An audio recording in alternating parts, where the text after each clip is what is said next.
Quelle est donc l'origine des difficultés parmi les croyants? Nous pouvons voir la raison de toute la confusion, de toutes les difficultés parmi des enfants de Dieu. Quelle en est l'origine, la raison? C'est parce qu'ils apportent de l'autre côté du Jourdain ce qu'ils sont par nature. N'avons-nous pas encore reconnu la terrible complexité de l'ancienne création? De quel enchevêtrement complexe et compliqué elle est constituée?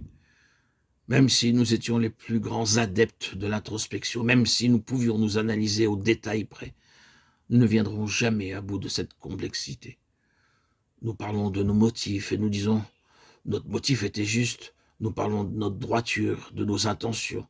Mais vous et moi, ne savons pas que ce qui se cache derrière, ce que nous appelons nos bonnes motivations. Il y a une fourberie autour de ce cœur humain qui défie la plus grande tentative de l'appréhender. Et jamais nous n'y parviendrons.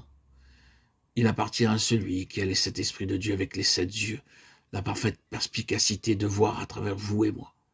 Nous ne verrons jamais à travers nous-mêmes. Et à cause de ce chaos de l'ancienne création, vous et moi ne pouvons jamais parler avec certitude de nos bonnes motivations, de nos pures motivations, de notre honnêteté. Notre vie d'âme est un tel mélange redoutable qu'avec elle, jamais, jamais, vous ne saurez si vous êtes en terrain sûr. Elle vous conduira à toutes sortes de déceptions concernant les autres et vous-même. Et si vous commencez à vivre de votre vie d'âme, que vous l'affermissez et la laissez prendre de l'ampleur, vous développez ce qui pourrait vous conduire à la plus grande confusion, contradiction et au plus grand mélange. La création qui a chuté a fait une alliance avec des forces qui ne sont pas les forces de Dieu.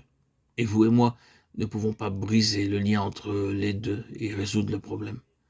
Dieu lui-même ne s'est pas engagé à le faire.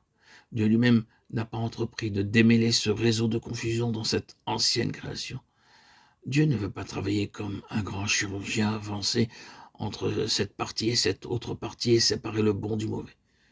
Il ne va pas extraire, analyser, réorganiser tout le désordre. Il n'a pas entrepris de le faire. Toute l'attitude de Dieu, et ceci est la révélation de sa parole, est qu'il en a fini avec ce chaos qui est mort et enseveli, et qu'il apporte quelque chose qui est totalement autre, une nouvelle création. Jésus-Christ même. Il n'y a pas d'entremêlement en lui, pas de confusion en lui, pas de mélange en lui, mais une perfection d'harmonie, un équilibre d'ordre, de disposition. Tout le reste est jeté dehors. Et c'est là que l'Église est devenue si confuse, et une telle tragédie, à cause de l'idée dominante que si vous vous donnez à Dieu, il vous prendra et vous utilisera. Apportez votre nature humaine et consacrez-la au Seigneur. Consacrez votre vieil homme au Seigneur. Allez, servez-le avec un vieil homme consacré.